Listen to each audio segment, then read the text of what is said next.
হিসেবে আপনাকে জেলে পাঠানো হবে। আপনাকে এখন জেলে পাঠাই দিয়ে এই অপরাধটা আপনার অপরাধ মারাত্মক, কিন্তু আপনাকে জাস্ট কনসিডার করছি আমি যে আপনাকে আমি আপাতত জরিমানা করবো, আপনাকে সংশোধন হওয়ার একটা সুযোগ দিব।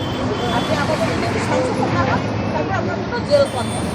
আপনাকে 2 লক্ষ টাকা 2টা ভাড়া, একটা হচ্ছে আপনি আমাদের ডিএসপির নগর করছেন, এই একটা ভাড়া, আর একটা হচ্ছে কি আপনি অবৈধভাবে এই প্রক্রিয়াকরণ এবং মাদকজাত করছেন। এই অপরাধে 2টা অপরাধে আপনাকে আমরা 2 লক্ষ টাকা জরিমানা করছি, আমাদের আপনার 3 মাসের জেল, এবং সেটা এখনই আদায় করবো, এখনই আপনাকে দিতে হবে, না দিলে আপনাকে আমরা জেলে পাঠাই। ঠিক আছে।